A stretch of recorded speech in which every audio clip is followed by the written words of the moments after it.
All right, Shalom Israel, Shalom, Shalom. First and foremost, I want to give all honor and glory to Yahweh, who the world calls God. Bahashem means in the name of Yahweh Shai, who the world calls Jesus Christ, right? So we got to remake this video. We actually made this video, me and my real, we made this video yesterday.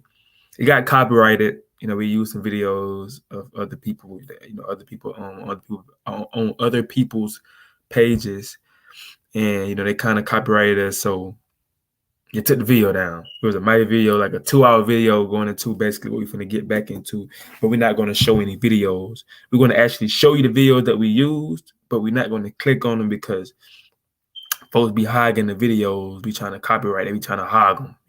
That's lame. That's Satan. End of the day, that's Satan at the end of the day. He didn't want that knowledge to go out like that. He didn't want the people to wake up. So, Lord willing, we're going to prevent that by not showing any videos. But we're going to make this, Lord willing, a 4-part series. It's called Amerikkka with 3 Ks. Basically getting into some things that we don't learn about in history that went on in America. Because I said in my first video, you can't talk about American history without talking about Black history, because the only reason they got American history is because of us, and what they did to us. And how the only reason why they got the stuff they got is because they took stuff from us. So we're going to get into 4 today. 4 atrocities today. And then part 2, we're gonna get 4. Part 3, we're gonna get 4. And for the finale, part 4, we're gonna get 4 of them. I might get 7 for the finale. For part 4, for part 4, I'm gonna get 7 for completion. Going into some things that happen to our people. Now it's a lot of things that happen to our people, man. Now we know that if we decided let's do everything that happened to our people, man, it'll be like 100 parts going into everything that happened to our people in America. So just for the first part, we're gonna get into the Tuskegee experiment again, the story of Seneca Village, number 3, blackface, racist cartoons, all that was in America. That started out with the blackface. They started painting their face black. They making racist cartoons about us eating watermelons and fried chicken, things of that nature.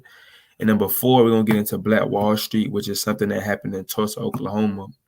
Which was we had like a whole Black community. Same thing with Seneca Village, same as that thing. Black Wall Street, we had a whole Black community, but it was bombed down by the government. They was hating on the success that we had within our community. So a lot of people don't know about these things I'm finna get into, but some do. But for the people that don't, take notes. And for the people that do know, hey, just enjoy the ride. All right, so the first we're gonna get into is the Tuskegee experiment. And it's also one we're gonna get into that we didn't know, that my rib actually found out when she was looking into it. But it was a Tuskegee experiment that happened in Guatemala before it happened to the brothers with the Tuskegee experiment. It was one that happened before then in Guatemala. And we're gonna get into that as well, that I didn't know. Right, so we're gonna get into this thing. Let's go to get this thing rolling.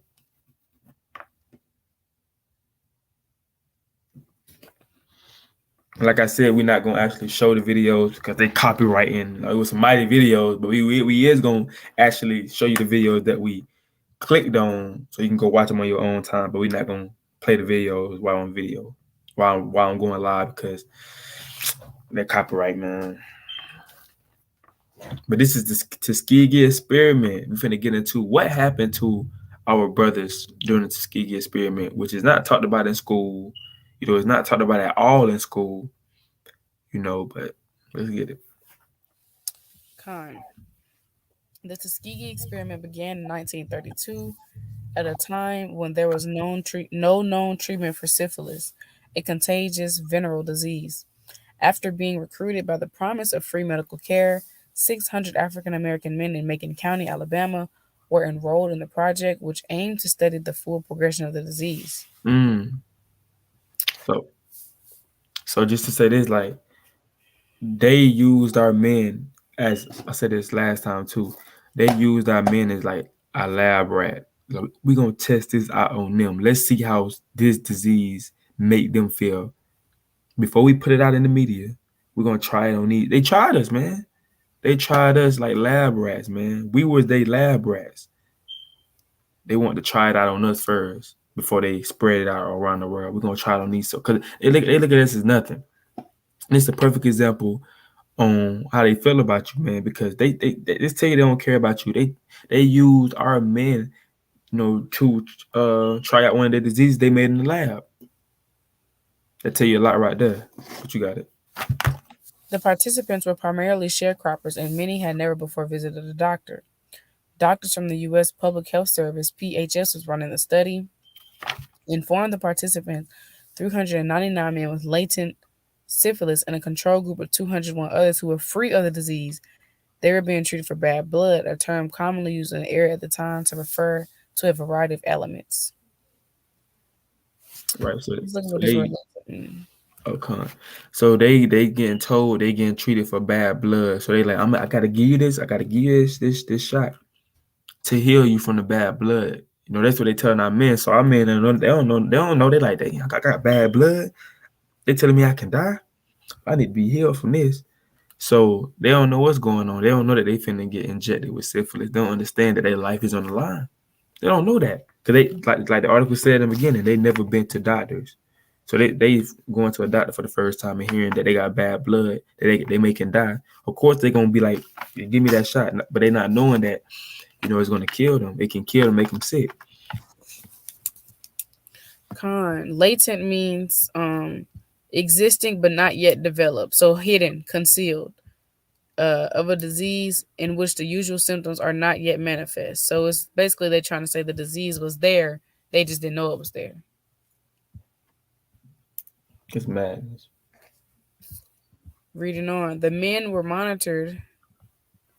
These men were monitored by health workers, but only given placebos such as aspirin and mineral supplements, despite the fact that penicillin became the recommended treatment for syphilis in 1947.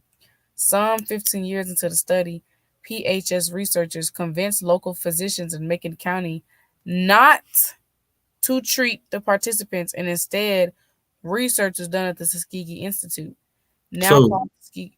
keep going. That's a lot. Now called Tuskegee University. The school was founded in 1881 with Booker T. Washington as its first teacher. In order to track the disease full progression, researchers provided no effective care as the man died, went blind, or insane, or experienced other severe health problems due to the untreated syphilis. So man, they was going through it, man. Our brothers was injected with something, that they never experienced before, and they was getting sick, man. That what the so-called white man wanted. He's sitting back smiling and laughing. Oh, my plan's working. My plan's working. Now they getting sick. He just watching it unfold. You know how you see some videos, you might have a scientist and he had like I know you see it on some type of movies. They have like a little lab, they have a rat inside the lab and they inject the rat with some type of poison or something, and they sit there and watch how the rat respond, what the poison does to his body. They sit there and watch it. And that's how they did to us, man. They looked at us like rats. We're gonna show you when we get into this. Was it the Seneca Village article when they called us insects? Yeah.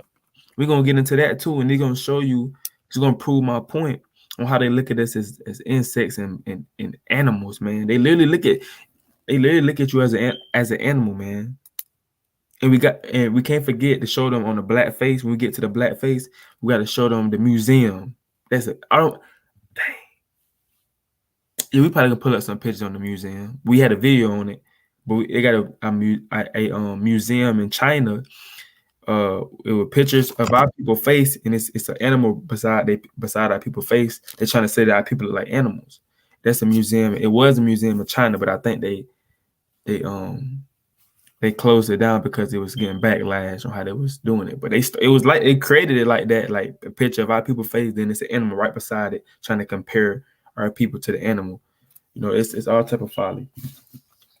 But In the mid 1960s, a PHS venereal disease investigator in San Francisco named Peter Buxton found out about the Tuskegee study and expressed his concerns to his superiors that it was unethical. In response, PHS officials formed a committee to review the study, but ultimately opted to continue it with the goal of tracking the participants until all had died. Autopsies were performed and the project data could be analyzed. Bookson then leaked the story to a reporter friend who passed it on to a fellow reporter, Gene Heller of the Associated Press. Heller broke the story in July 1972, prompting public outrage and forcing the study to finally shut down. By that time, 28 participants had perished from syphilis, 100 more had passed away from related complications, at least 40 spouses have been diagnosed with it, and the disease had been passed to 19 children at birth. So, hold up, and that's what we're gonna get into when we get into the one about the ski experiment that happened to our Guatemalan brothers and sisters. It's the same as that thing, man. It was passed down, and I said this in my first video as well.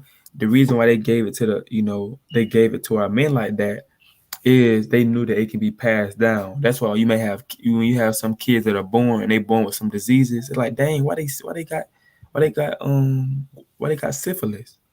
What's the other one in the article that Gonorrhea. why they got gonorrhea? It's just a child because it's passed on. Maybe his great granddad was a jet that was in this experiment right here, and it's been passed on through the bloodline. How many kids? It said been passed on through 19, Mm-hmm. 19 children at birth. Man, and this is murder, man. This is murder. This is something that we didn't. This is something that people actually went through, man. This is murder. This is literally murder, man. And they murdering generations. Not even just them brothers. They murdering generations because they passing it down from generation to generation to generation to generation. So they murdering our people, man. They trying to kill out. They trying to kill all our people off. Get Iraq 12 and 10 real quick. And I'm gonna show you that's the same thing they did with that. Matter of fact, I'm gonna just show it up because if I say the name, they will try to take my video down because they'll try to give you a strike. It's certain things that you can't say, so I'm gonna just show the screen what I'm talking about. Before you read that, let me show them what I'm talking about. I don't know if you can see it. It's the same thing they did with this.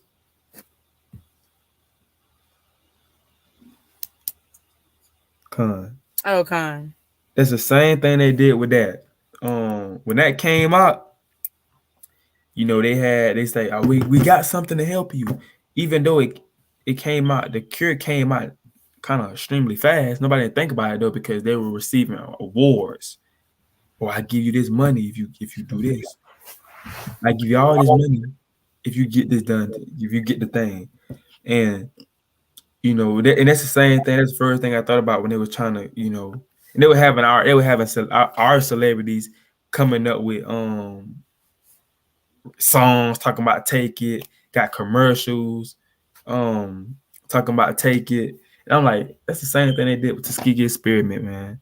You know what I'm saying? They told me they got a cure to help us, and that they gave us something that was gonna kill us. So that's the first thing I thought about. That's something that you gotta think about as well. Anytime they want to put you first, they talking about it's something to help you. They talking about it's something to help your people, and they put you first in line for you to take it. Don't do it. You know it's a setup. You ain't never put me first in anything, but now you're gonna put me first to heal me. Yeah, how you know it was a plot, it's set up right there, man. But Con, you get the precept. Kind. Remember ASU? The brother was out there telling our people if they take it, he get us. It's madness. I was at my dorm, and it was a like I don't know if he was the instructor of the school at Albany State, but I was at my dorm and I heard some people talking outside. So me, I go to the window, kind of open the window up, and he talking to some students. He was like, all you gotta do is go to the website. He said all you gotta do is go to the website, put your name in, and get the and get proof that you took the and you get this certain amount of money. I'm like, and you gotta go. Guess what our people doing? They're taking the iPad, they put their name in. Okay, you know what I'm saying? That's madness. That's madness, man. Now our people are blinded. We gotta get them precepts too again. Them people are blinded by a gift. Literally blinded by a gift. A gift destroys the heart for real. And you get a gift, you forget that you're in captivity. You start getting all this. You start getting promotions. Now you go to the NBA, the NFL. You get millions. You forget you're in captivity. Or I ain't in captivity. You forget about your people. You talking about me? I ain't in captivity.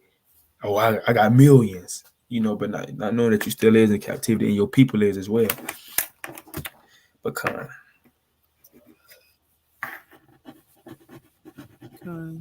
you can get that verse though. Sirach 12 and 10. Never trust thine enemy, for like as iron rusteth, so is his wickedness. Though he humble himself and go crouching, yet take good heed, and beware of him, and thou shalt be unto him, as if thou hast wiped a looking glass, and thou shalt know that his words have not been altogether wiped away. Set him not by thee, lest when he have overthrown thee, he stand up in thy place, neither let him sit at thy right hand, lest he seek to take thy seat, and though at the last remember my words and be pricked wherewith. So hey man, the Bible said never trust your enemy, man. Never trust your enemy. And that's what our people doing still to this day. Still to this day, they putting their trust in the so-called white man, man. They putting their trust in him, man. The Bible said, "Don't do that. Don't never trust your enemy." So this should be a perfect example on not to trust them because our brothers, a lot of our brothers, how many brothers was it? 600? Did they say it was 600 brothers that took that took it? Con, Salakia, I went to get a pillow because my butt was hurting. But con, How you good? You good? But it was like 600 brothers, and that's why the scriptures say don't never trust your enemy because our people trusted in him. And most of all these things that our people went through, a lot of reason why we went through them is because we put our trust in the so-called white man. Even going back to the native Indians when their land was stolen, they put their trust in him. They put their guard down. He conquered them. And the same thing with Tuskegee experiment. We put our trust in him, thinking that he's sincere and he really cared, but not knowing that people got ejected with syphilis because they trusted in him. And the scripture said that even though he humbled himself down, even though he smiled in your face, he laughed with you. He still he's still war in his heart. But you got it. con. This is the book of Ecclesiastes, chapter 7, verse 7. Surely oppression maketh the wise man mad, and the gift destroyeth the heart. Boom. So I want that last part, and a gift destroys the heart. That's the same thing that that's going on, and this why they give us certain things. They give us certain things to make you forget that you're in captivity. They give you a nice house. They give you a nice car. You get checks. You get all different type of things. Then, like I said before, make it to the NBA, the NFL. Now you get millions. Now that you forget that you in captivity because they giving you gifts. They weakening you. That's why it's hard to rebuke somebody. A lot of people don't want to rebuke somebody that give them gifts because it's like, dang, I don't want to rebuke him because he's giving me gifts. A gift will destroy a heart, man. And that's why a lot of our people don't think they're in captivity still, that we still in slavery because the stuff that we receiving in America, man. You might have a high paying job and you kind of forget that you're in captivity because you're getting paid. You're looking at that money. You know what's going on? But you have something else? I did have another precept. You can make it out.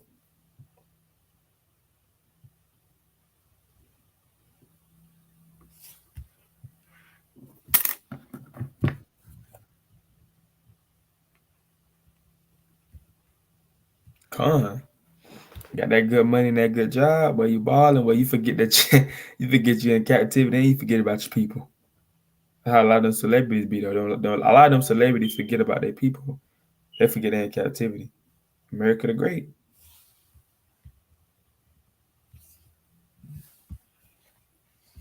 It's Deuteronomy 16 and 19. Thou shalt not rush judgment, thou shalt not respect persons, neither take a gift. For a gift doth blind the eyes of the wise and pervert the words of the righteous. Right. For a gift does blind the eyes of the wise. Like I say, somebody keep giving you gifts, it'll blind you. You be like, dang. Now, like if you forget what you're supposed to be doing. A gift will do that, man. And it says, what that ain't 16:11. And what Pervert. pervert the words of the righteous. It also pervert the words of the righteous, man. Look at that word pervert. It means to change, to alter. Right. So like somebody giving you like I think um you have to alter, to change something from its original course. kind of so that just say you naturally be rebuking people in righteousness. Like just say you get an auntie right and you was rebuking her in righteousness. Now all of a sudden she started giving you stuff. She started giving you money. She lets you start holding a car. And then when it's time to rebuke her, you like, I don't know, she was giving me money. She did let me hold the car. So you like you turn a blind eye to her and you keep walking. You know, that's what happens when people a gift will literally destroy you, man. A lot of people become friends with people because they give them gifts. They're not friends with a person because they truly like that person. They friends with that person because what they're getting out of the relationship with that person. That what happens. That what goes on, man. The gifts. I'm telling you, the gifts. That's why you shouldn't celebrate Christmas. Stop playing with gifts, man. Mm.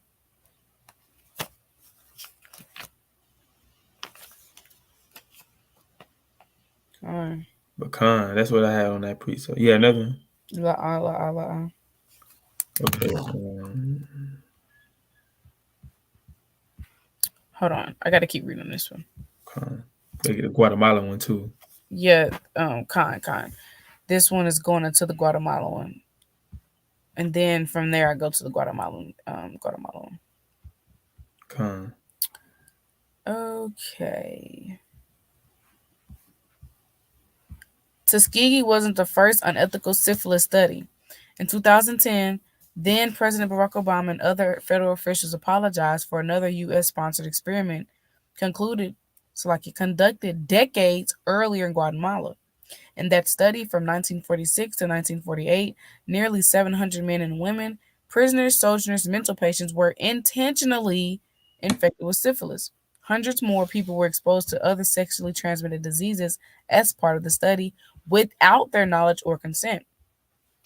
The purpose of the study was to determine whether penicillin could prevent, not just cure, syphilis infection. Some of those who became infected never received medical treatment.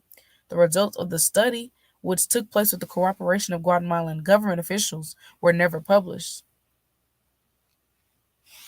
The American public health researcher in charge of the project, Dr. John Cutler, went on to become a lead researcher in the Tuskegee experiments.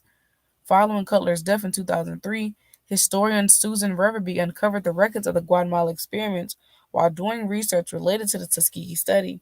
She shared her findings with U.S. government officials in 2010, and soon afterwards, Secretary of State Hillary Clinton and Secretary of Health and Human Services Kathleen Sebelius issued an apology for the STD study, and President Obama called the Guatemalan president to apologize for the experiments.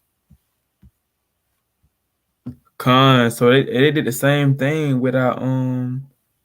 um with our so-called Guatemalan brothers and sisters. This is how you know we're the same people. They literally did the same exact thing to them, man. They ejected them with did the same thing to them. Tried them like lab rats as well. That's how you know that so-called blacks and Hispanics are the same people because we going through the same exact stuff. Jeremiah 50:33. I was close. Hmm. How you know that's what I'm looking for? I know you. That's the hey, that's the spirit. Daughter.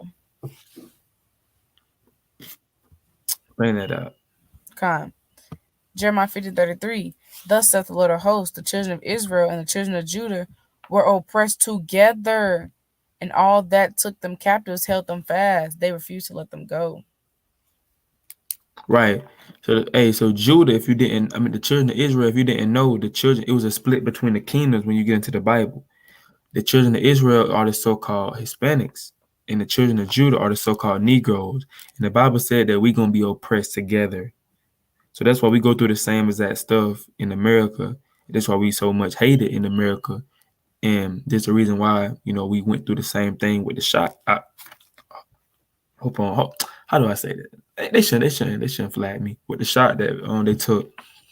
They gave us syphilis during the Tuskegee experiments because we are the same as that people, and the same thing that happened to them happened to us.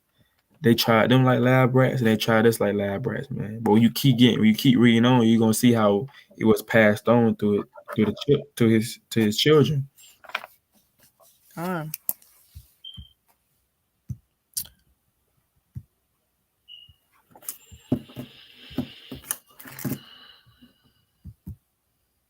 Big enough. Mm-hmm. Perfect. Federico Ramos was 22 when he left his home in San Agustin, Acaxtlan, Guatemala in 1948 to serve in the country's military. He didn't want to go, but service was all but mandatory. Buses often came to his town to take young men away. Resisting once would just mean being picked up the next time. So he gritted his teeth and made the trip to Guatemala City, about 2 hours southwest. He worked for 30 months in the Guatemalan Air Force. He spent long days on guard duty watching over planes at the base. Once his service was complete, Ramos moved to La Escalera, a tiny village of 400 people near his hometown where he could plant beans and corn and start his own family. Soon after settling down, he began suffering from what he refers to as bad urine. He felt extreme strain when he relieved himself. Over the years, it got much, much worse and extended beyond his genitals to his appendix and other organs. He consulted doctors who prescribed medications that did not work. They were just taking our money, he said. Instead, he treated himself with tea made from the fruit of guapano trees, known for its analgesic properties. Mostly, he learned to live with the pain. So that's the same thing. We just went into a video of the medical field. He knew like the medicine wasn't working, man. So he got some herbs. He got the herbs of the earth to heal him from, trying to heal him from that sickness. And that was very smart and wise. That's how you know we're the same people, because our people do that as well. So I just want to say that. Khan, as his 8 children grew up, they too started to have similar health problems, and later on, so did their children. His son Benjamin, for instance, also has intense pain when he needs to urinate. It stings so badly he has to sit down and breathe to gather the strength to walk home from the fields. Benjamin's son Roheli has health problems that seemed related but were different. He grew up with an ache in his joints, particularly in his knees. A fan of Real Madrid, he tried to play soccer with other local boys, but often ended up falling spontaneously and crying. One of the Benjamin's nieces is Baron. Benjamin's grandsons, Eduardo and Christian, have such crippling leg pain that they can hardly focus on their schoolwork. For years, the family didn't know what they were suffering from. A friend of theirs who was studying at a university in the city eventually looked up their symptoms and said it seemed like gonorrhea.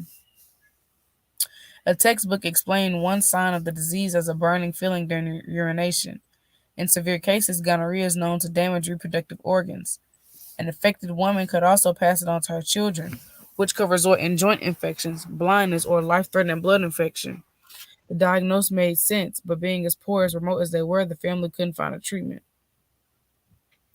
So this is the dad, Ramos, 91, the one who had got it, that served in the military. And this is his son, Benjamin, in the blue with the brown hat on.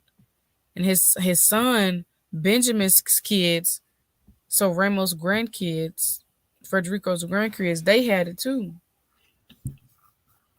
Federico is now 91 years old. So this is Federico in the orange. Sitting on a chair outside his son's Benjamin small home, the frail veteran tells me how on October 2010, Slovakia, he heard from friends about recent news reports in which the government announced that several members of the Guatemalan military had been secretly and intentionally infected with gonorrhea by American researchers in the 1940s. Other groups, mental patients, and prisoners had additionally been exposed to syphilis and cancroid. I'm going to stop right there because the other one's just talking about their weak apologies. So they were set up. Mm-hmm. It was set up, man. That's how it all started.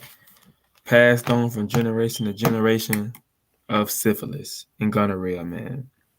So this perfect. This we're not learning about this history in school though, because if we learn about this history in school, it shows you how wicked they people is. So they're not gonna show us the true history because they want to make themselves sound good. They want to make you think that they all pure. So they're not gonna show you this side. They're not gonna show you what really happened. this is murder, man. This is a crime that haven't been. And this is why the Lord say He coming back for judgment. This is why the Lord got to come back for judgment, and this is why the Lord got to exterminate them, the so-called white people, off the face of the planet for the crimes that they did. Man, you got to get rid of the cancer. If you don't get rid of the cancer, it's going to continue to grow and get worse. And they are the cancers of the earth. So the Lord, like, I gotta destroy these people when you get into the book of Obadiah. Just for stuff like this. Only a devil would do something like this.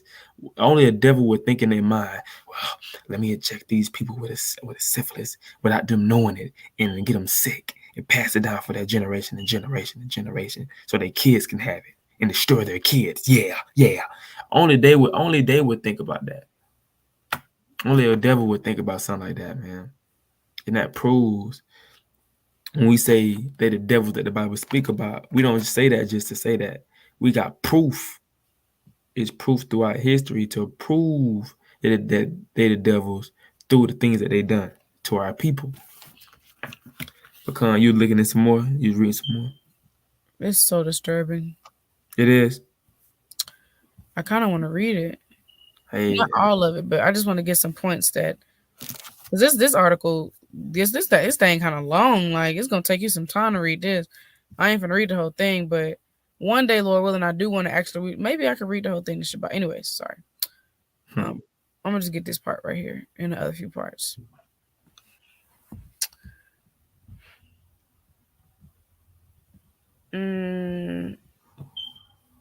Okay.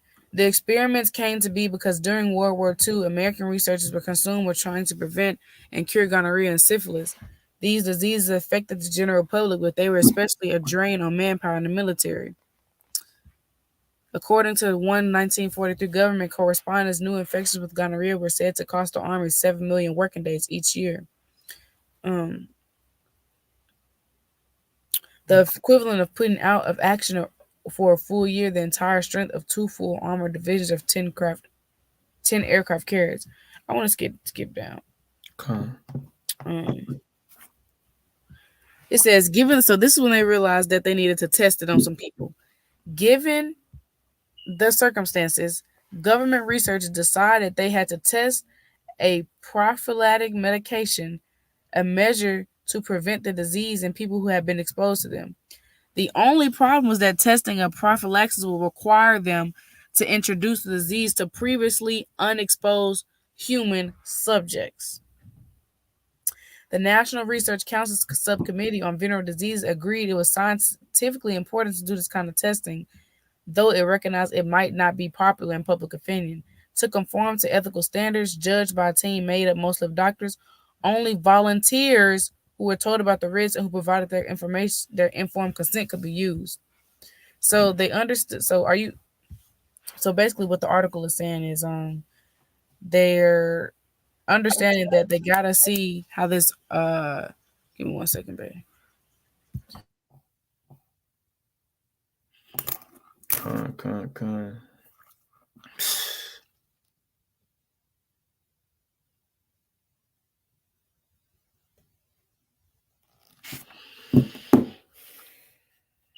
Don't put your trust in them. That's all I gotta say. Put your trust in them, man. Put your trust in them, man. Stuff like this happen, man. And it's just it's a craftiness. Like our people didn't really know what they was getting themselves into. It's just a craftiness that was used against them, man. Still to this day be the same as that stuff. Ain't nothing changed, man. Still to the same day be the same as that stuff. So far they're realizing that they gotta test this disease and see how it reacts if it's not cured, and they realize the only way they're gonna do that is on humans. So they understand that okay, this is important to do it scientifically, but ethically it's not. This is not okay, and it might not be popular. And then they say, to conform to ethical standards, we're just gonna do it to people that give us the consent. But they didn't even do it on people that gave their consent. Guatemala and Northern Kingdom didn't give their consent.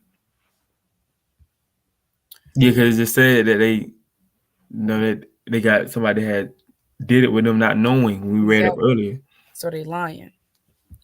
The group concluded that the experiment would be best conducted at a prison. Babe, what I'm going to read to you is so crazy. Where is it at? At a prison, I know they ain't give them consent in the prison. They probably said, "Oh, if they did, they probably said, you get this, boom, you get to get out.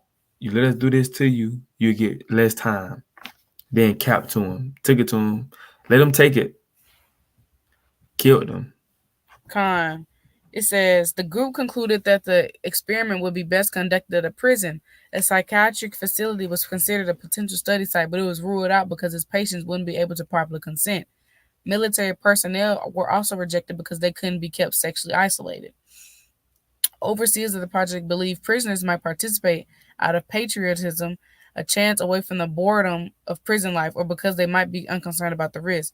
But the real reason they would participate was obvious. Though experimenters could not promise pardons or commutations of sentences to encourage participation, they could pay them $100 for volunteering. A gift destroys the heart. Esau be so crafty. Crafty. So they got $100 for volunteering? That's what they say they was. That's what it claims. It says they could pay them, not they did pay them. So I don't know. The plan was to expose prisoners at Terre Haute, a federal prison in Indiana, to the bacteria that cause gonorrhea and then give them an agent to prevent them from contracting disease. Within 10 months, they realized their plan was a bust. Before testing a prophylaxis, let me see what this word means. I keep saying I don't have no idea what it means. It means action taken to prevent a disease, prevention, protection. Okay. Before testing a prophylaxis, the experimenters first show they could infect patients. They deposited several strains and contract concentrations of gonorrhea on subject sex organs, but they couldn't seem to produce infection, so they gave up. They concluded that there must have been something about the act of sex that made gonorrhea easier to transmit. So I'm gonna skip down. I'm gonna read this. This is so sick. This is so sick. 6 months after Color arrived in Guatemala, he began his intentional, oh, but I thought it was consent, exposure experiments within the Guatemalan army.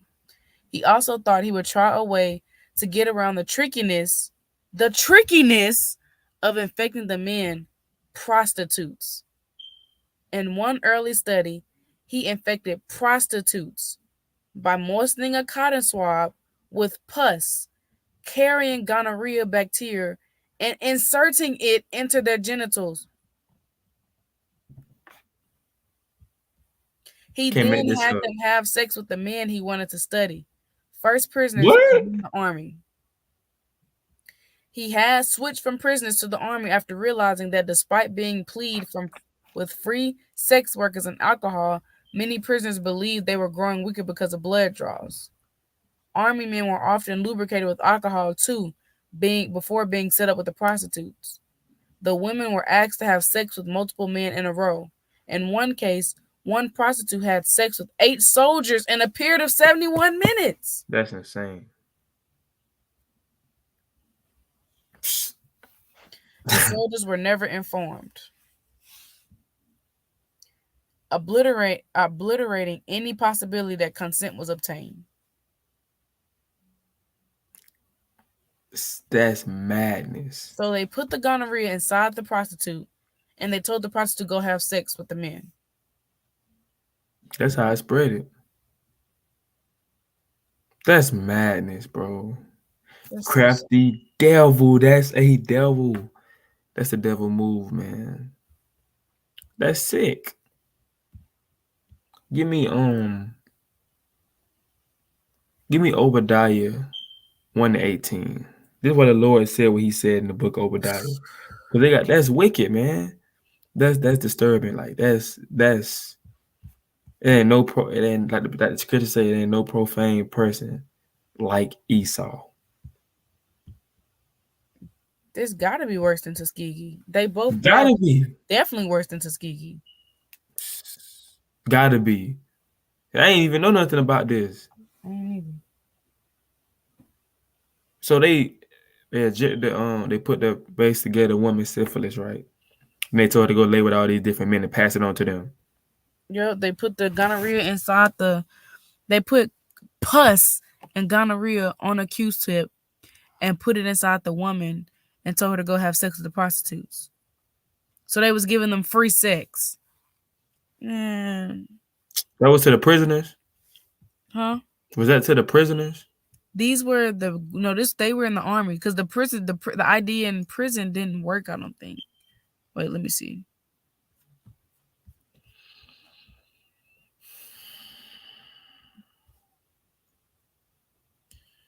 They went to a psychiatric hospital, and the Guatemala the actually it was prisons, but this specific one right here, this is the army. Remember, they went to the army, prisons. Um, they went everywhere. Remember at the top it said how many people that like. Dang, it said that they went everywhere. So I'm pretty sure a lot of people was infected by this. And that's how I started.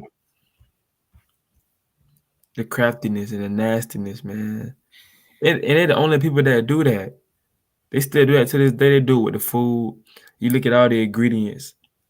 If you look at the food that you eating or that you just bought, and you look at the ingredients in the back, that why they adding all this extra stuff to the food? They doing that stuff to harm us. The so-called white man been doing that since the beginning of time. He do that for a reason. Every time he do that, he can't help but be wicked. Why do bread got so many ingredients? I think natural bread only supposed to have like 3 ingredients. But you look at the bread that you buy now, it got way more than 3 ingredients in it. Things that they use to make that bread. They made out of lab. Most of the stuff that we eat, they make it from labs, and they put all type of deadly stuff in it. Stuff that you ain't even supposed to be eating. But you got it. You got it. I just want to say that. Con, and the house of Jacob shall be a fire, and the house of Joseph a flame, and the house of Esau for stubble, and they shall kindle in them and devour them, and there shall not be any remaining of the house of Esau, for the Lord has spoken it. So Esau is the so-called white man. Jacob is the Israelites. To sum it up, they're gonna be destroyed. The Lord said there ain't gonna be no more remaining of them when He get done with them, because they got to pay for what their forefathers did, because they are the cancers of the earth. Just what we're reading right now, it should tell you. We shouldn't even have to read no more for you to know that they're the devils, because only a devil would do something like that, man. And that's how, and it shows you how they feel about your people, man. It shows you how you blacks and Latinos how they feel about you too. Try you like a lab rat, man. They don't care. They ain't care nothing about your family. They ain't care nothing about your kids. They ain't care nothing about you. They just want to try this out on you. See how it's gonna work. So Lord, wouldn't this be a wicked? Lord, wouldn't this, hey brother, see that and be like, dang, can't trust him. He's the devil. You know. So is it any more on that? La it was not, but I had a precept. Take it out. That's sick, man. That's very, very, very, very, very, very sick and disturbing. That sounds like something you hear about in a movie.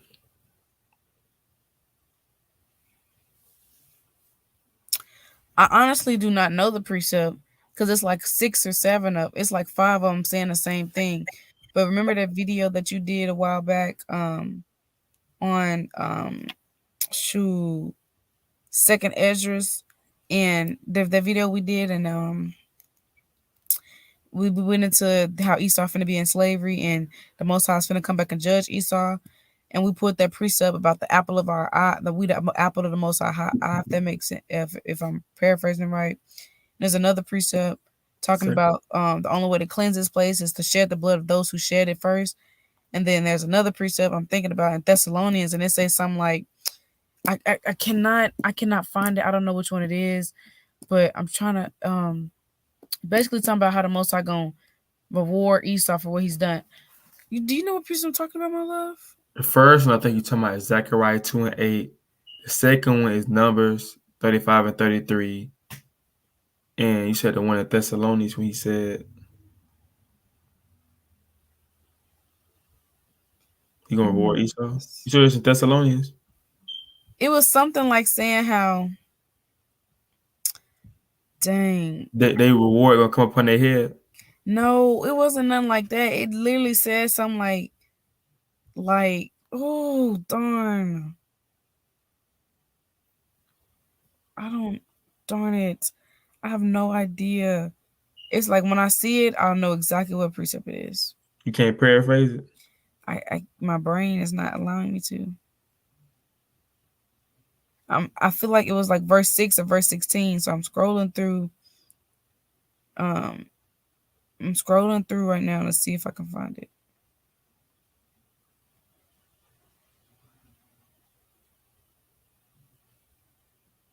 He said he should have destroyed the wise men out of Edom.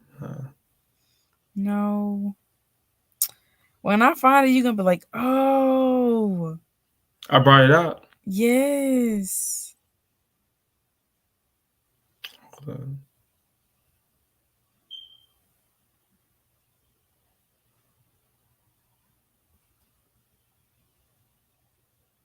For the First Thessalonians 5:3.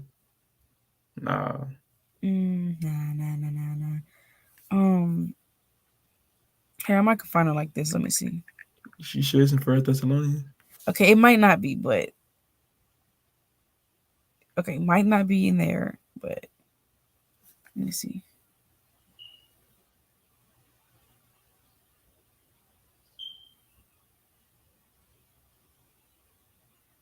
What was the other one you said? Numbers what? I think 35 and 33. I can't believe I don't know which precept. 35 and 33.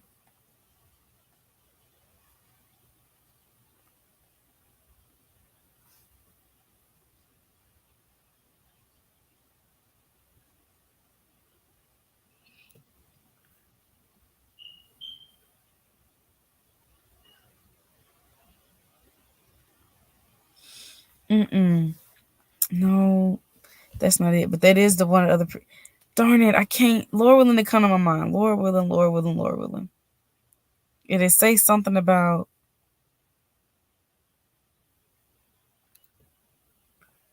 Dang. About Esau? You know, give me. I'm gonna go get my journal real quick and look at the breakdown. I'll be right back. I'm getting my journal. Con. While we waiting, y'all.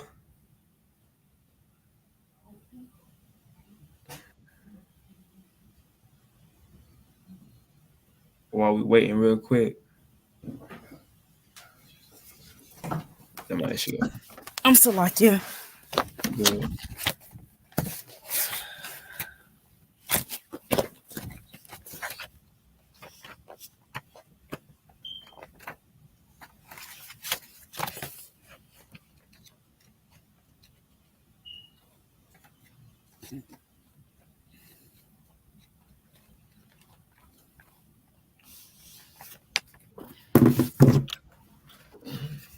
You have a point you wanted to bring up while I look for this?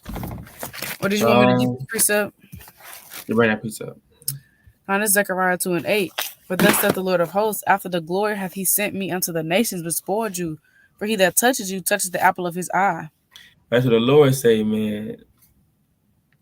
He coming back to avenge, the other nations for the crimes that they did. You talking about Isaiah 14:21, babe? Let me see. But he coming back to, avenge the other nations for the things that they done to our people. And it said, he that touched you touched the apple of my eye. So the other nations think they doing this stuff to us, but not knowing they doing it to the Most High. That you like, was that it? Was that the precept? La. Kind. That you like, you have a son, right? And somebody do something to your son, you gonna be hurt about that thing too. You gonna be mad about him, even though they didn't do it physically to you. You still gonna be mad about it because that's your son. Same thing with the Most High. The other nations that have been doing these experiments on us since the beginning of time. Hey, the Lord look at that like you doing that to me too. It's like you literally touching the apple, like the apple of his eye. Okay, if you touch the middle of your eye, it's gonna burn.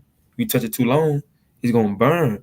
So that's how the Most High feel about these other nations, the things that they've been doing to us, man, the atrocities that we've been through. The Lord, like, man, hey, it's gonna come a time I'm going to avenge, on these people, man. Gotta kill them because it's unacceptable, and they haven't been judged for none of the stuff they done. They've been apologizing, but they ain't been judged. That they haven't been judged as a nation like we have. The reason why we going through what we're going through right now is because we getting judged for what our forefathers did. So they got to pay for what their forefathers did. So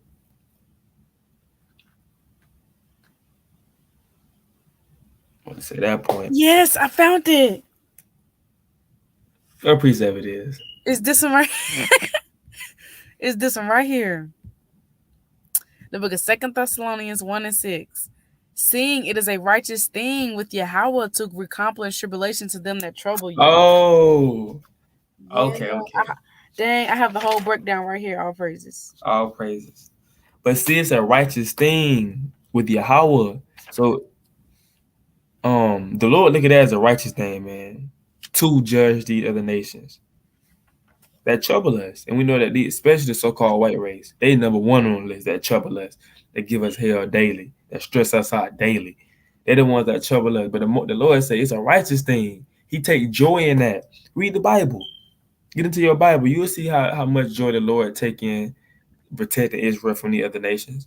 He always said, I'm the Lord that God that brought thee out of the land of Egypt. And the Lord take pride in what he did to the Egyptians during that time we was in slavery. He loved destroying them for our sake, right? Because they want to come at us like they bullies. So the Lord got to put them in their place. And he enjoyed doing that every time. So they're gonna have to pay for what they've been doing, man. All these crimes that they done to our people that they thought they got away with, they're gonna have to pay for what they did. The Lord, they forgot about the Lord is very long suffering, like the scriptures say. He's very, very long suffering. But just because nothing ain't happening now, don't think that he's not going to catch up to y'all. You so-called white people, don't think that he's not going to catch up to y'all. Y'all ain't going to have to pay for what y'all done. Because y'all got a rude awakening coming. But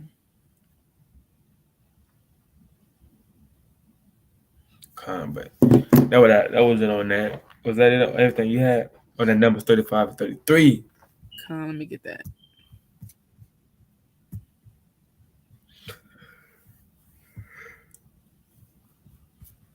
Numbers 35 and 33. So ye shall not pollute the land wherein ye are for blood, it defileth the land. And the land cannot be cleansed of the blood that is shed therein, but by the blood of him that shed it. So, man, we don't want no reparations. They always try to give us reparations. They always try to give us apologies. They always try to give us hugs and kisses.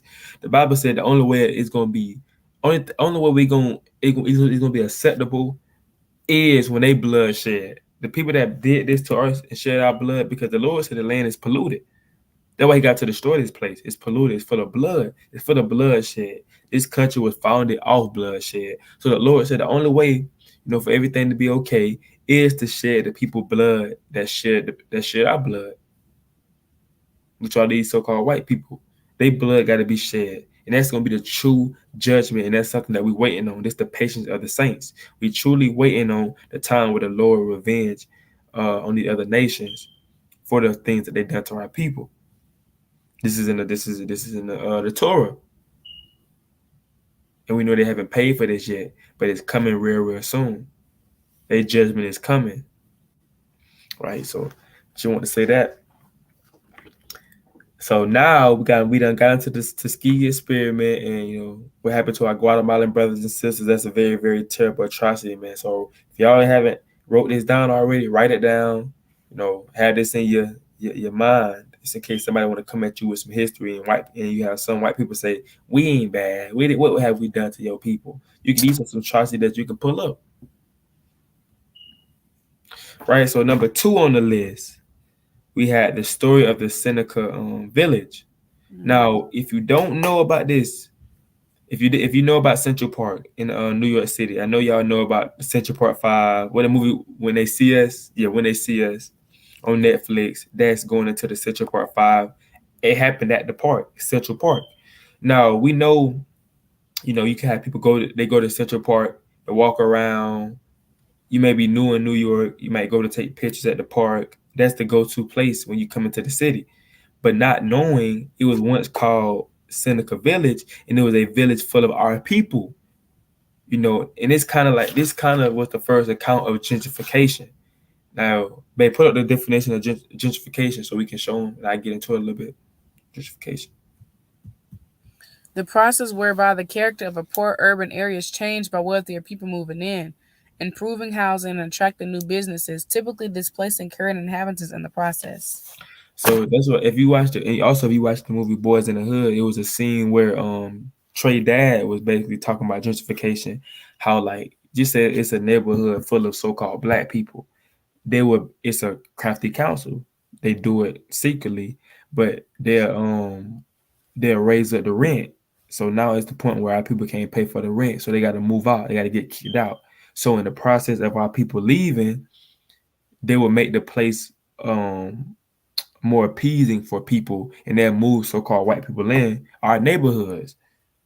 They do that all the time. They still do this to this day. You might be in a neighborhood full of so-called black people. Next thing you know, they hire the rent. Our people got to leave. They can't afford that. As soon as our people leave, they start bringing in Starbucks. They start planting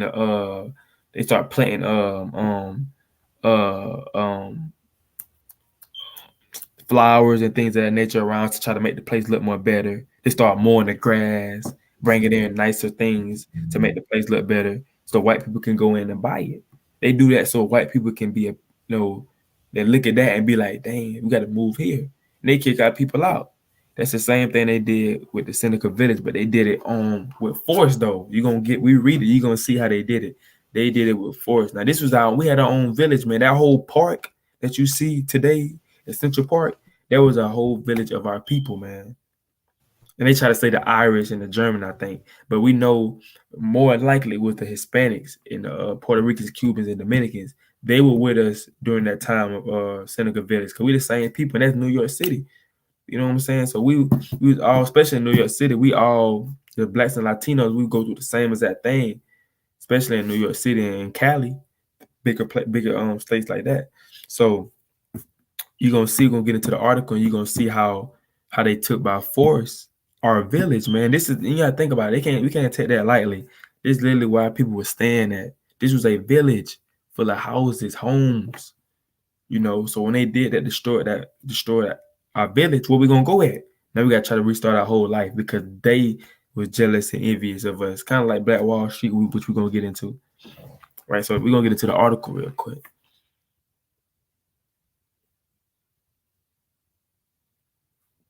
I don't know what happened. Satan. Hold on, let me see what happened. But that, Okay. I'll praise. You're just Satan. Yep. You're just Satan. You were just saying. Satan trying to be slick. I wanted to get the can I get this definition? Con. Because this is what they did too. Eminent domain, the right of a government or its agent to expropriate private property for public use with payment of compensation. If you have private property, they can kick you out. Yeah, if you have private, they did. Crafty counsel. If you got private property, they can come in and kick you out and do whatever they want to do. This is how you know this is they run this place. When you have people say Esau, when you have people say Esau is the Arabs run the world. No. Since the beginning of time, the so-called white man ran the world. He had the authority to come kick you out your private property and tell you got to move. Since the beginning, he been doing that since the beginning. Going to different countries doing the same exact thing. We finna get into the article about Seneca Village if you didn't know about this. Central Park was Seneca Village at one time. It was a black community that was taken from us. All right. Seneca Village. Making a great part, like making an omelet, involves a few broken shells. Seneca Village is one of the main black settlements in New York City in the 19th century. It had 264 residents, 3 churches, 2 schools, and 3 cemeteries at the time of its destruction in 1885. And this is what it looked like. Did you skip the part when they call us insects? I ain't got to that yet. That's on the other article. Okay. You want me to go to that one first? No, you can read this one. Okay. A largely popular exhibit named Before Central Park, The Life and Death of Seneca Village, has since been opened by the New York Historical Society, said to be a piercingly emotional show. It brings up memories of a long gone era. You hear voices repeating long ago words suggesting that the park was being built mainly to benefit real estate tycoons. You stand in a church sanctuary and ponder the names of the 589 people who records show lived in Seneca Village. It makes you wonder how and why you know so little about what you've just read, what you've just seen.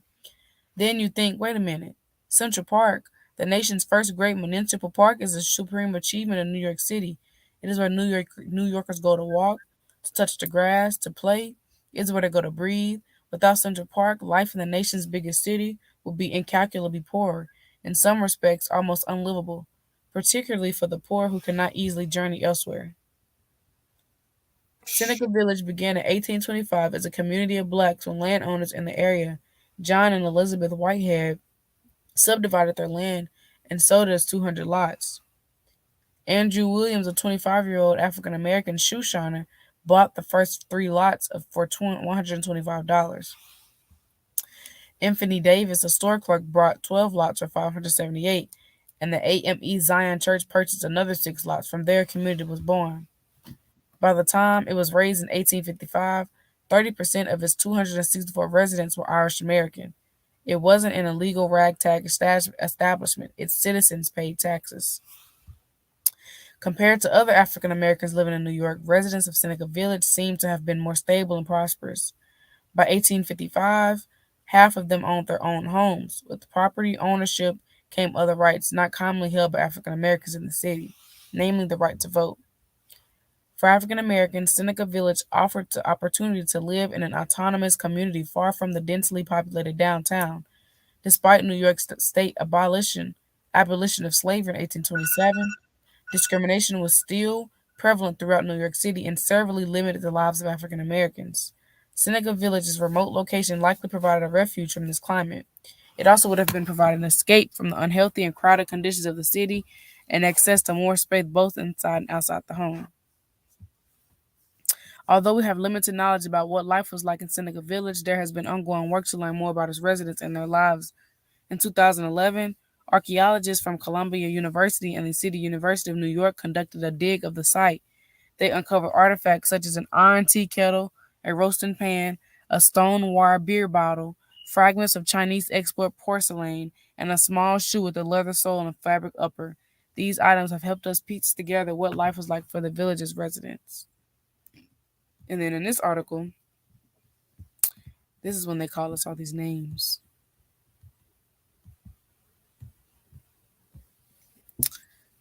As the development of Central Park grew closer, newspapers and politicians began to describe the villages as shanty towns. They called the residents denizens, squatters, vagabonds, and scoundrels. Residents of Seneca Village fought to keep their homes and community intact, but in 1857, the city used eminent domain to forcibly remove them. Police removed those who resisted. The primacy of the law was upheld by the police's bludgeons. Once the people were gone, the city demolished the village. Historians know very little about what happened to the former residents. Came in by force. I think they called us insects on that first article that you had read. It was at the top though. Oh, they did. I'm so like, yeah, go back. You good. But they caught, man, that's disrespect. And this how you know that we had to be prospering. Because in order for them to do that, man, and they go to they always envy. They don't like when we have stuff. They want us to continue to come to them for stuff. Every time they see us, when they see that we don't need them and that we prospering and that we smile and laughing, you gotta think about it. And I said this last video, Seneca Village had to be turned. It had to be turned, man. Like just imagine the music that was playing, the dancing that was going on, the food, the jokes, the smiles, everything had to be beautiful. The decorations, the houses, the grass, everything had to be beautiful. In order for them to come and try to kick you out, to try to make you move, you had to be doing something right. Same thing with Black Wall Street. We had to be, we definitely was doing something right. It tell you all the things that we had. You know, that it's a perfect example. they hate you. They hate to see you doing good, man. They want to kill you. They want to take what you got. They want you to have to depend on them. Even in today's time, so-called white people don't like to see when you happy. They don't like to see you and another brother joking. They always want to be in the midst of the conversation. They always want to see what's going on. What they talking about? Them niggas laughing too much. They happy. They smiling too much. What's going on over there? They always want to be in the middle. They always want to see what's going on. They don't want to see you happy. But yeah, Khan, you got it. Con. So like it was at the first one. It's difficult to imagine a progress-minded city administration evicting a well-established minority community after arbitrarily paying its residents for their possessions. But that's how Central Park was made, with most newspapers cheering the removal of the insects. They came up with newspapers. Bro. I can just see them hating on the. I can see them riding by in they cars, side eyeing our village. Look at them niggas over there having fun. We got to put a stop to this. I can see them eyeing our community. I can see them printing the newspapers out and calling us insects in the newspapers. And then now people looking at the newspapers like, what they got going on? I can literally visualize this, man. The things that happen. They look at you as an insect, man. They call us insects. They call us a bug. When they the Right? bugs. Hmm? When they the bugs. When they the bugs. After this, pull up a picture of Central Park. Okay. Vagabond. Yeah. This is the part. Now this is Central Park. This is Central Park now. You wouldn't even think it was no village there. It done changed it so much around that you wouldn't even think it was a village full of our people there. And they ain't gonna tell you either. They try to erase that history off the face of the earth. Come on, man. I know our people was. I know it was beautiful.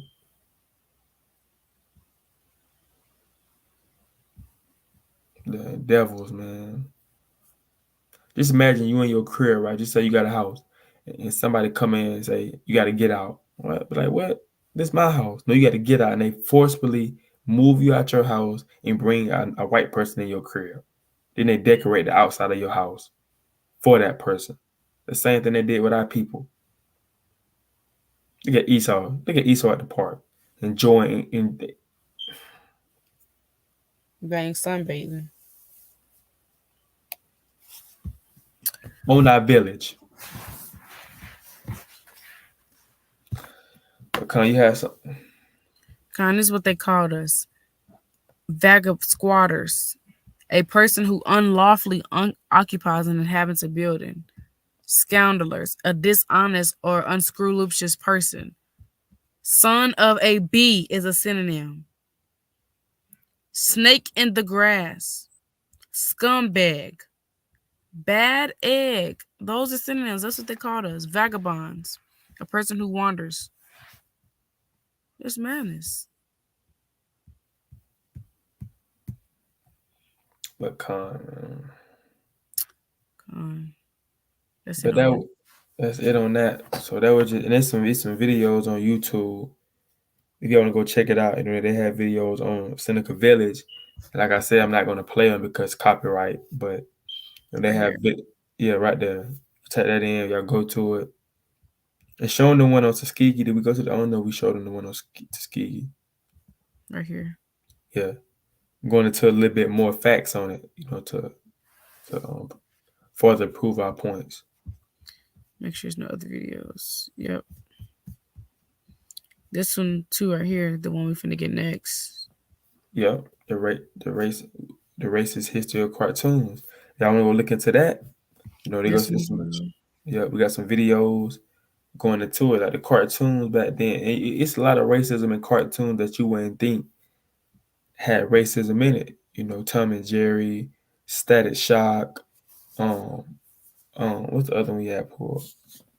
Um, shoot, we A lot. pulled. Yeah, Betty. Mickey Mouse, Yeah, Mickey Mouse, the Betty girl. the Peanuts. Yeah, Madness. Black Wall Street, the videos right here, it's called Black Wall Street Established in Tulsa on History Channel. And those are all the videos we played. Con. What kind? Which one you want me to get next? Racist cartoons, blackface, or Tulsa? Racist cartoons, Okay. blackface, they go together. So Con. now we're finna get into blackface, racist cartoons, which we all know, the blackface that they started that, they try to make fun of us. They say we love the stereotype, we love chicken, we love watermelon, so they made cartoons based off that. They had live shows of white men with a blackface on, trying to joke and try to be us, as jokes. It's all mockery. It's all mockery and it's all wickedness. And we can't forget to show the museum in China too. Okay. But you got it. How the history of blackface and was rated in racism. So I don't know what I just said. Oh, you said rude. As you were barking, rude. He's trying to be funny. How the history of blackface is rooted in racism. Blackface became popular in the U.S. after the Civil War as white performers played characters that demeaned and dehumanized African Americans. The Edomite. That's an Edomite. Gotta be. His name is Dan Bryant. Esau. How did it pop up? I ain't gonna pop up. The portrayal of blackface when people darken their skin with shoe polish. Let's say white people. They don't know people that did that. When Edomites darken their skin with shoe polish, grease paint, or burnt cork and paint on enlarged lips and other exaggerated features, is steeped in centuries of racism. It peaked in popularity during an era in the United States when demands for civil rights by recently emancipated slaves triggered racial hostility. And today, because of blackface historic use to denigrate people of African descent, its continued use is still considered racist. It's an assertion of power and control, says David Leonard, a professor of comparative ethnic studies and American studies at Washington State. It allows society to routinely and historically imagine African Americans as not fully human. It serves to rationalize violence and Jim Crow segregation. Although the exact moment when blackface originated isn't known, its roots date back to centuries older European theatrical productions, most famously Shakespeare's Othello. The practice then began in the United States in the 18th century when European immigrants brought the genre over and performed in seaports along the Northeast, says Daphne Brooks, a professor of African American Studies and Theaters at Yale University. But the most famous sort of era to think of as being the birth of the form of itself is the antebellum era of the 19th century. Thomas Dartmouth Rice, an actor born in New York, is considered the father of minstrelsy. After reportedly traveling to the South and observing slaves, Rice developed a black stage character called Jim Crow in 1830. With quick dance moves and exaggerated African American vernacular and buffoonish behavior, Rice founded a new genre of racialized song and dance, blackface minstrel shows, which became central to American entertainment in North and South. So this Edomite thing have nothing else to do. Traveled to the South where we was in chains and studied us and then went to make shows about us. Trying to be funny.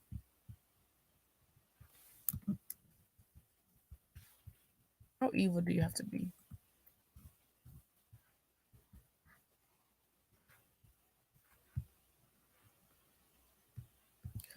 Vernacular means the language, basically the everyday language. Buffoonish behavior. Let's see what that means. I'm finna send you a video. Video? It's short. I screen recorded, so Lord willing, don't get copyrighted. It's like our screen record is like 17 seconds. And buffoonish just means clownish. White performers in blackface played characters that perpetuated a range of negative stereotypes about African Americans, including being lazy, superstitious, ignorant, hypersexual, criminal, or cowardly. And a lot of them cartoons, that's how a lot of them cartoons was. When y'all on y'all free time, really take the time to go look at these cartoons that they had, man. They literally mocked our women and our men, made our men seem dumb, had our men eating watermelons, all type of crazy, like eating watermelons like that, dancing, acting like a clown. All they made our women, you know, it's just madness, man. We talking like slaves, making a fool out of ourselves. They made these cartoons to try to make a fool of our people, man, like they do now. They try to paint an image of our people like with being dumb. Just like now they paint the images of us being thugs. You know what I'm saying? Lazy, like it said. They paint images of our women being harlots. These images that they paint of our people, man. And they made those cartoons to try to make a mockery out of us. You can't forget about this history. We can't sit here and forget that this history. We can't. And you remember that brother, the little boy, he had the shirt on. We talked about this yesterday. The coolest H&M, the coolest monkey in Oh the yeah. jungle, the coolest monkey. They put on this. They put on this brother a shirt. It said the coolest monkey in the jungle. Knowing that that's offensive, very disrespectful. But everything is a mockery. They always want to mock our people. You can pull up the picture. What I'm talking about. Y'all, you might Oh, just gotta type in the coolest monkey in the jungle and they'll come up. I bet you type in coolest monkey in the jungle. That's madness, man.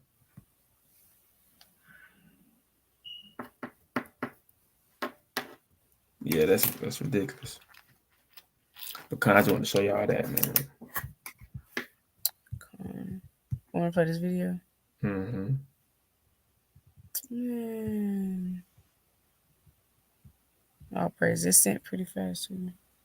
Little leaguers being little leaguers right there. Hey, next week's Sunday night baseball matchup should be a good one. Atlanta and St. Louis. Cardinals leading the Central. They finish up that three-game series at Busch, 7 Eastern, 4 Pacific, ESPN, Deportes, and Radio. And we'll start with 6 Eastern baseball tonight, Sunday night count. So you see that, man? They picking cotton on this man's head.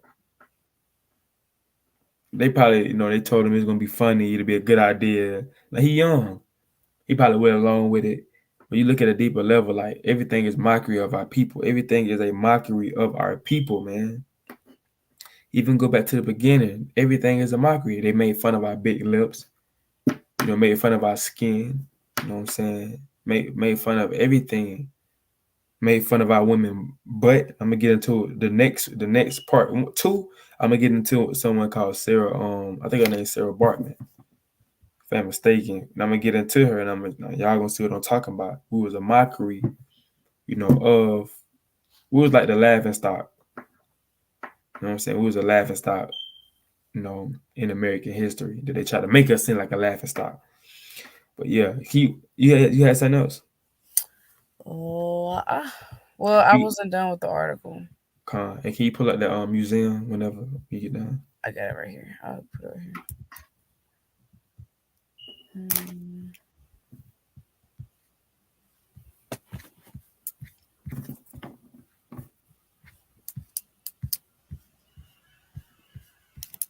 Kind of got to scroll through the.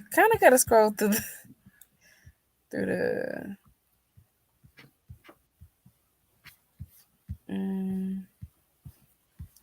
Oh, I sent it to my Salaki Bay. You good? Here you go. I'll produce.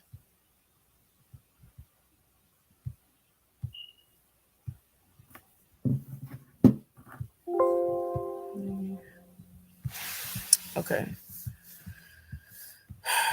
All right. More than Chinese museum accused of racism over photos pairing Africans with animals.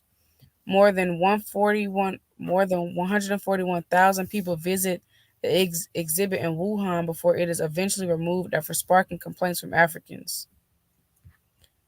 A museum in China has removed an exhibit this week that juxtaposed photographs of animals with portraits of Black Africans, sparking complaints of racism. This exhibit, titled "This is Africa" at the Hubei Provincial Museum in the city of Wuhan, displayed a series of diptychs each one containing a photo of an African person paired with the face of an animal. I think we could play the video. It's a short video. I think we could play. I don't think we get copyrighted from this video right here because somebody recorded it with their phone. So Kind of okay.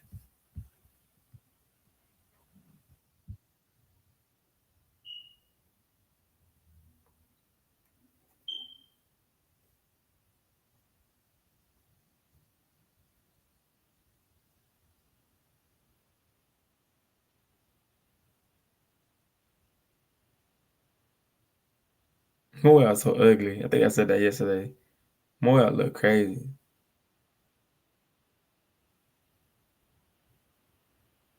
He's smiling. Jay, I mean, I mean, whatever he is, he like that. Amen. Moab, yeah, Moab. He like that.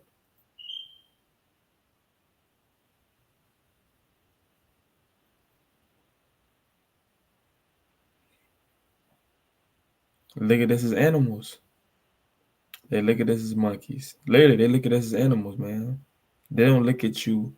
That's why you know. I think it's 2/5 or 3/5. You ain't even. They don't even look at you as a full human. Yeah, we looked as a 3/5 as what even is a 3/5 of a human? What is that? Who That's knows? madness. They look at us as 3/5 of a human. Don't even look at us as a full human. That's what they call us animals. But what did the Lord say though? What did the Lord say about us?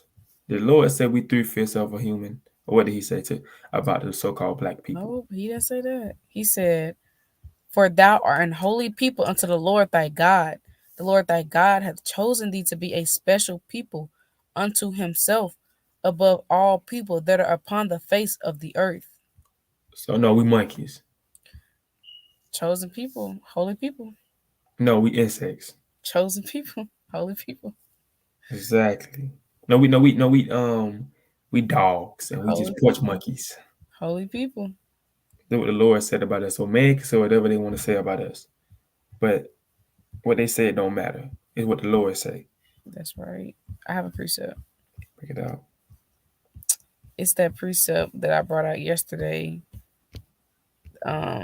It's in Samuel. I was trying to find it in the history instead of having to paraphrase it again, but I'm gonna have to. Looks like I'm gonna have to. Oh, here it is, right here. I'll praise. 2 Samuel 7:23.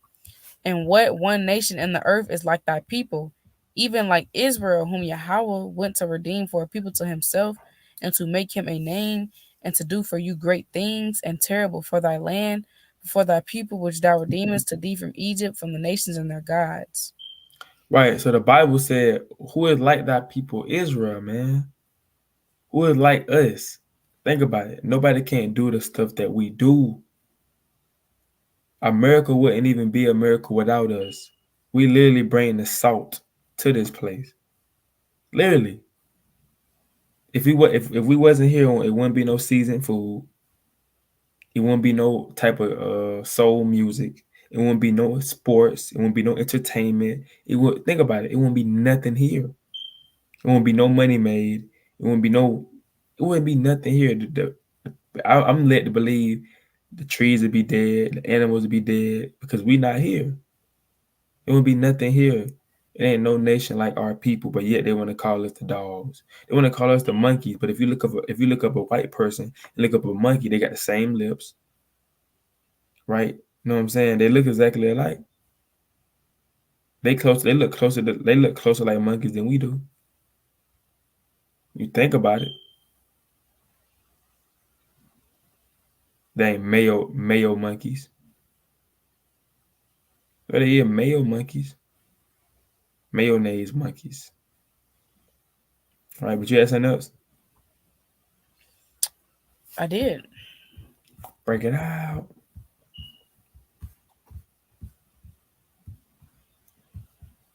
For pt.1.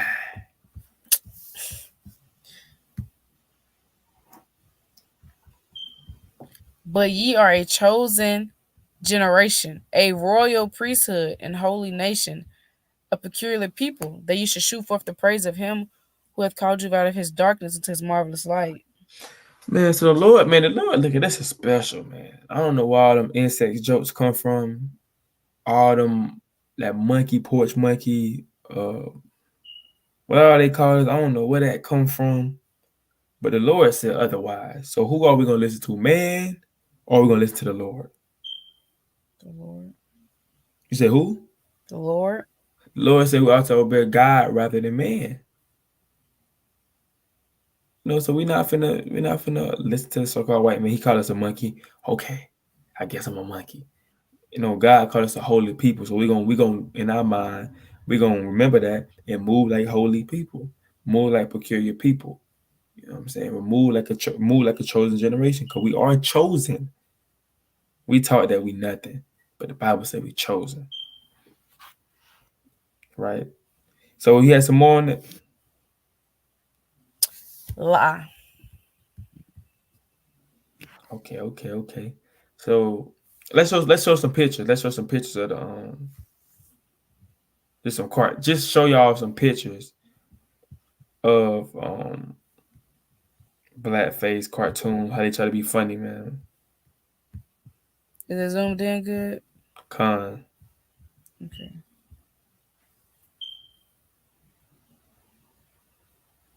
Oh, where did it go? Oh, sorry. Let me know you ready for me to skip. Con, you could just go. Just go. Look at that. Just go. Oh, dang, I'm over here. I just You skipped 3 times. you good. You good. These are cartoons. You can skip making fun of our people. Now I want y'all to really watch some of these cartoons. A lot of these cartoons, it was kind of weird. They kind of creepy though, because they try to do too much on our people. Our people don't even be acting like how they be acting. How they say our people act in these cartoons. Our people don't even act like that. So it look kind of creepy and cringe when you watch them. You skip. Come on, man. Is that Jerry? Off of Tom and Jerry? Skip.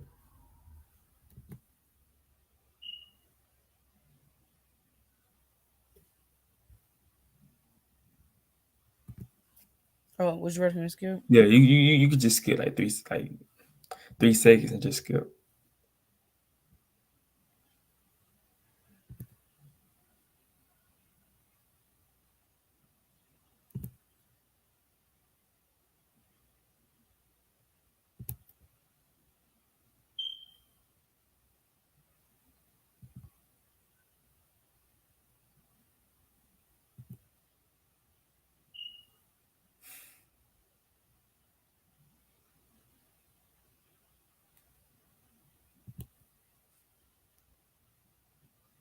I feel like we're in a slideshow.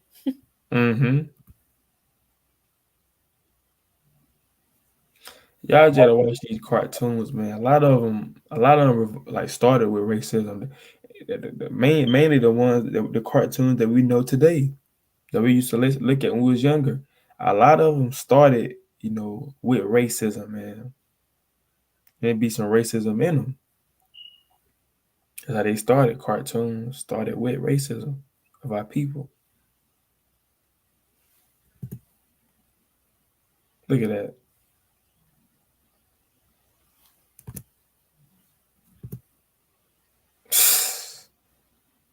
That's insane.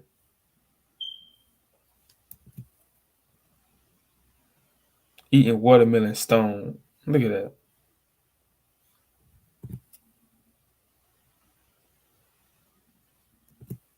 What that article said?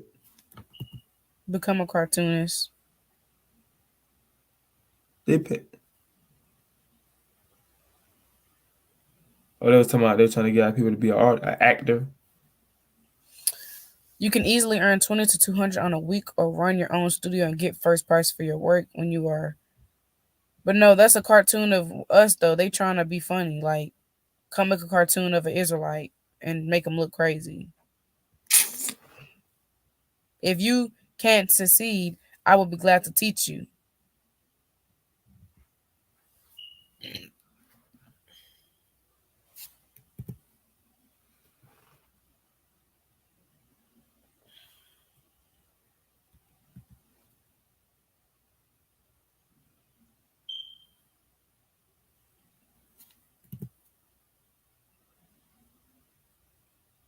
Go to the white people painting their face black. Where that's at? Google it. Yeah, they just type in blackface.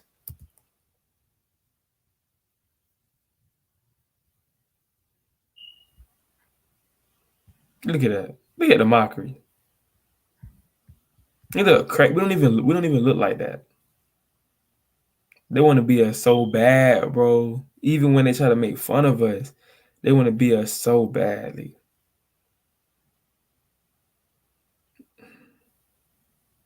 It's some more of them. Look at them Edomites ugly. Ugly.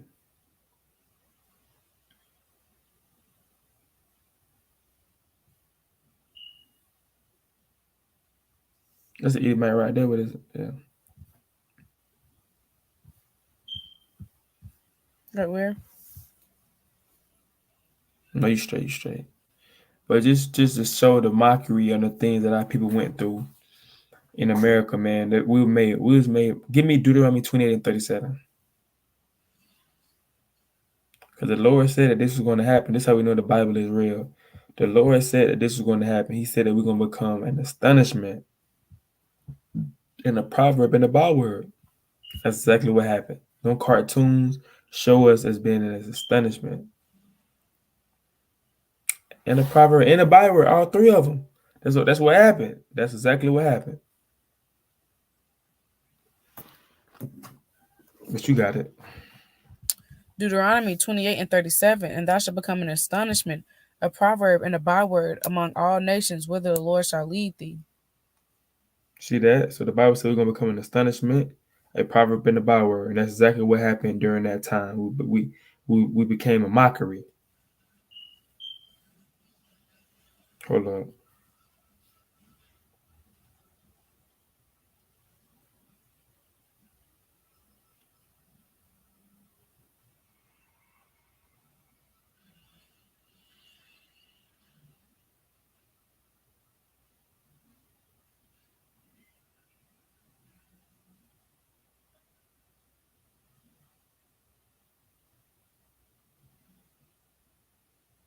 Salakia.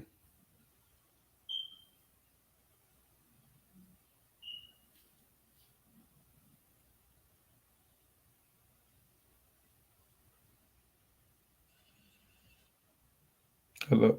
Hey, babe. Yes, my Lord. I thought she was not. I thought I heard some snoring. Stop playing. Hey, these are getting sold too still. In some stores. Dogs like this. Look creepy. Who the hell gonna buy that? Lord. Oh, you ain't see it? Like dogs like this still getting sold. Yeah, that. In stores, this was 2019. Look at this. Gucci apologizes and removes sweater following blackface backlash. What they thought was gonna happen? Can you see it? Mm-hmm. Come on, man. When this wasn't even that long ago. 2019. They bugged out, man. They don't care about our people. That people still gonna shop and buy Gucci. But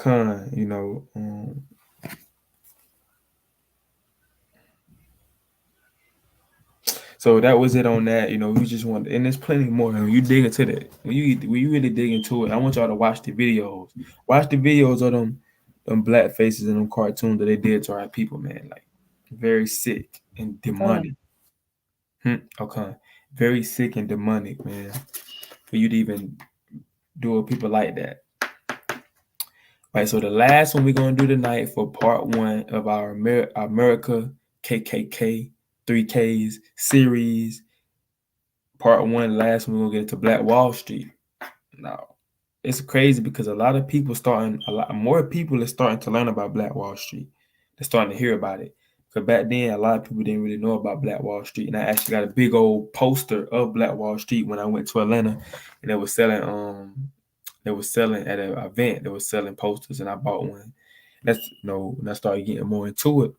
When you get into Black Wall Street was kind of like Seneca Village, but much more bigger and successful, I should say. And you're gonna see how it was taken down by force because people was hating on us. So-called white people was hating on us. Basically, we didn't need them, and we was prospering on our side of town, and they wasn't messing with it. So they did what they did best, what they know how to do, which is kill. So they bombed us down, man. The U.S. government was in on it. That was the biggest bombing. They say Pearl Harbor was the biggest bombing in America. No, Black Wall Street was the biggest bombing in America. That happened to the Americans, I should say.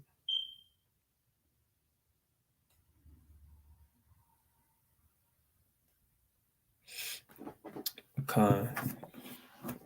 Let me see something. We're gonna get into everything that they had. Our people was thriving in Black Wall Street, man.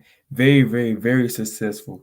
That's one time I can say that we was doing our thing, man. But you like Satan gotta come, and cause chaos and confusion and destroy everything. That was kind of,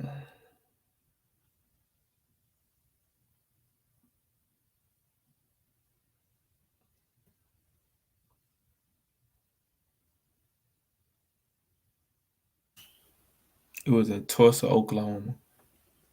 You ready for me to get the articles? Con.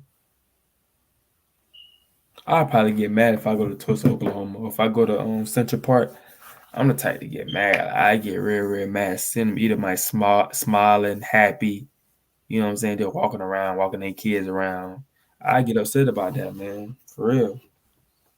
It's very vexing.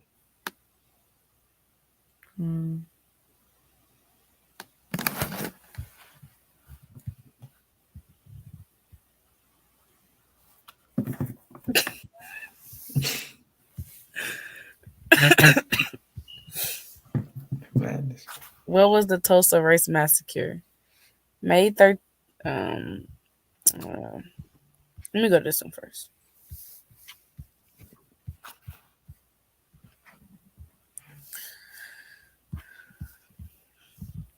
Just decades after slavery in the United States left Black Americans in an economic and social deficit, one bright spot stood out in Tulsa, Oklahoma.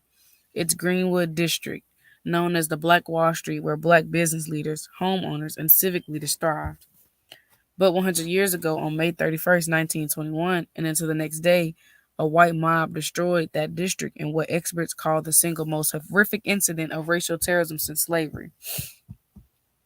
An estimated 300 people were killed within the district's 35 square blocks, burning to the ground more than 1,200 homes, at least 60 businesses, dozens of churches, a school, a hospital, and a public library. Over 1,200 homes? What? This is what it looked like afterwards. And we definitely got to bring up that Babylon 10:2 chapter 90. You don't got to read the whole chapter 90. You can skip down to when it said everything that people had as well. But yeah, that's wild, man. We literally were thriving. We was literally thriving, man. We was literally thriving. We was balling, bro. And it's a picture. You can pull up the picture too. I sent yesterday, I think. I sent it again if you want. It's okay. I got it. Come.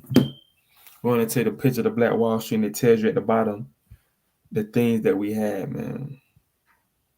It was literally out this world. Like, just imagine if Black Wall Street was still going on in 2022. You want to pull it up right now?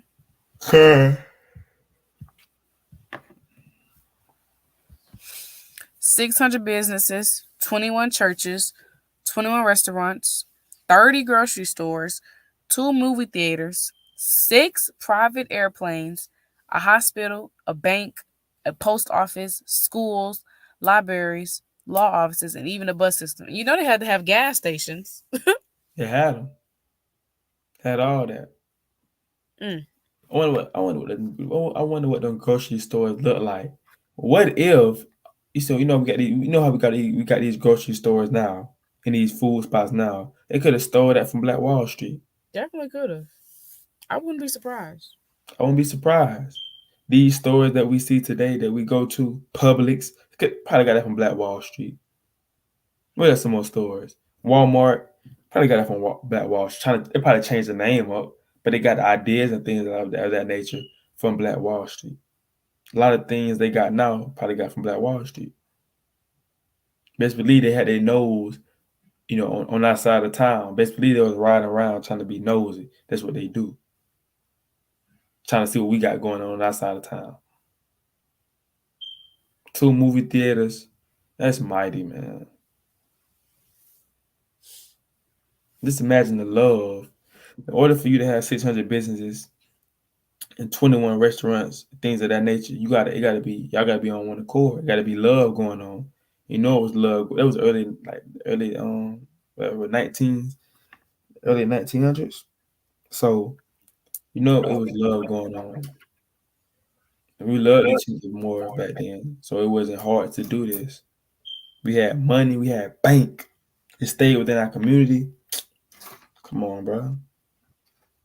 They had to bum it down. They ain't had no choice. We probably making more money than them. We had more stuff than them. They were like, nah, we gotta tear that down. Let's believe they did that for a reason. The envy and that because envy is love and hate at the same time.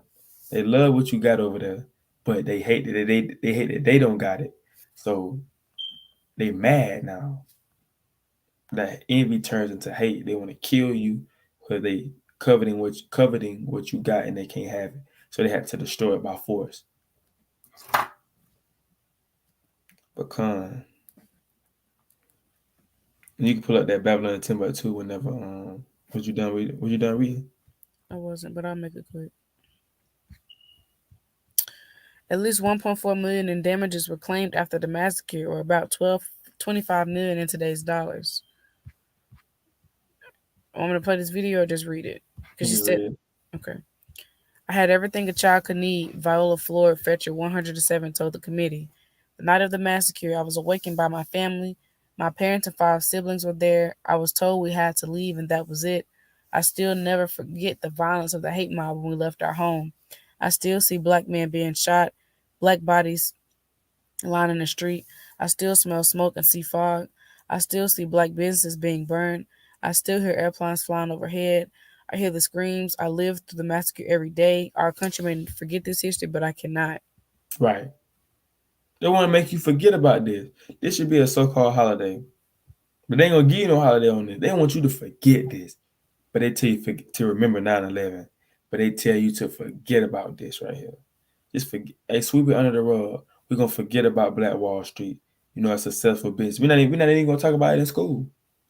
We're going to erase it out the history books.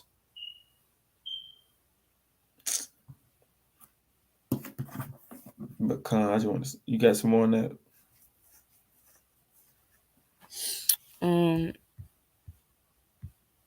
Would you want me to get it there? You can end it there, and there's more videos going into it. It ain't too much, but it was a very, very terrible atrocity that happened, man. Because a lot of people died, a lot of our businesses got destroyed, and a lot of our people had to find new places to stay at, man. And this happened in Tulsa, Oklahoma. If I'm not mistaken, in 1921. You know what I'm saying? Even after that, I read in my and it's so crazy because that post, I got a post on Black Wall Street, and it was telling you about what happened. I think in 1940, our people were finna start Black Wall Street up again, but then the white people was like, "Nah, y'all can come over here and use our stuff." So they tried to stop us from doing Black Wall Street by telling our people, "Y'all can come over and use what we got." So they didn't want us to have another Black Wall Street. They already knew what it was. They're like, "Nah, y'all don't have to do that. Y'all can come share what we got." So they feared that, man. That was a time that they truly, truly feared us because we were being successful. We wasn't out here depending on them. They feared us that time. They feared us that day. Right. So now we're finna close it out on Babylon the Timbuktu. And when we read about that, about the stuff that our people had, it don't surprise us because once you get into Babylon and Timbuktu, it was written by Rudolf Wentzler, which he was a scholar. So this is a scholar that wrote this book. And he gonna get into what our people had and what our people was before slavery, and it will make sense how our people had a thriving, successful, so-called, black city because we it's in our blood. It's in our blood to be like this, man. We're not monkeys. We didn't come from the damn woods. We didn't come from swinging from vines. That's not in our nature. I'm gonna show you what's in our nature though. What our people do best. They're not gonna tell us in school. They just want to tell you that you start off a nigga, but they ain't gonna tell you that your people was doing this stuff that we finna show you. Why they not telling us what our people was doing?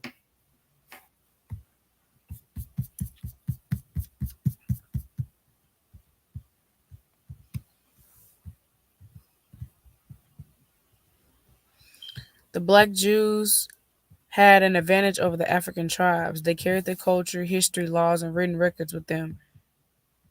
I'm going to just start right here. The Jews made use of every opportunity. They were an industrious and skillful people. In the Jewish gaining states were found kings, princes, governors, generals, secretaries, treasurers, revenue agents, judges, architects, engineers, doctors, historians, language interpreters, mathematicians, jewelers, sculptors, masons, carpenters, painters of art, goldsmiths, leather workers, potters, armorers, saddlers, blacksmiths, agriculturists, etc. Etc. So it's more though. We no man. We was the SHIT and still is. This is in our bloodline, man. This is in our bloodline. These things. This is why we're so talented. We think about it. We invented almost everything. If we invented everything here, man. The stop sign, the traffic light, the light bulb, the cars. We invented the phones. We was the first to do everything, but of course it was stolen. But we was the first to do everything, man. They came to us for everything. They came to us for knowledge because we had all these, man. We are very talented and um, we're very talented and very special people. Going back to Deuteronomy 76, what we read earlier.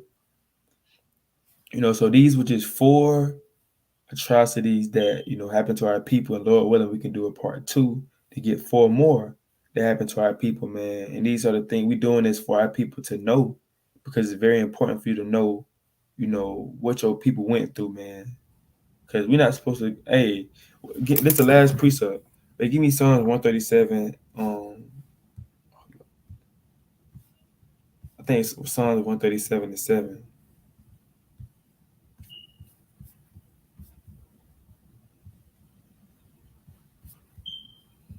Remember, O Lord, the children of Edom in the day of Jerusalem, who said, raise it, even to the foundation thereof. So the Lord said, remember, O Lord, the children of Edom. And Edom, which are the Edomites, which are the so-called white people. They come from Edom. So why is David saying, remember them? He telling the Lord to remember all the atrocities that they done to our people. Remember this stuff that they doing. Don't forget it. They tell us to forget about history. They tell us, oh, it was so long ago. It's in the past. Leave it alone. But David said, remember that, man. David said, remember, O Lord, the children of Edom. Remember all the things that they did to our people, man. Remember that stuff. Don't forget about slavery. Don't forget about Tuskegee experiment. Don't forget about the story of Seneca Village. Don't forget about the black faces. Don't forget about Black Wall Street. Don't forget about those things. So this is the last one I want. This is the last one for real. Get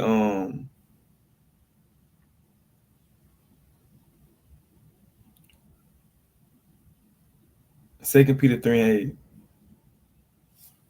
This is the last one. I want to get this just to show you that people say that it was slavery was so long ago, but man, the Lord say, man, slavery is like yesterday to me. Black Wall Street is like it happened yesterday, because our time is not like the Most High time. It may be long to us, it may be long ago to us, but to the Lord, it was like it happened yesterday. So he mad all over again every time he think about it. But you got it. But beloved, be not ignorant of this one thing, that one day is with the Lord as 1,000 years, and 1,000 years is one day. So one day with the Lord is as 1,000 years, and 1,000 years as one day.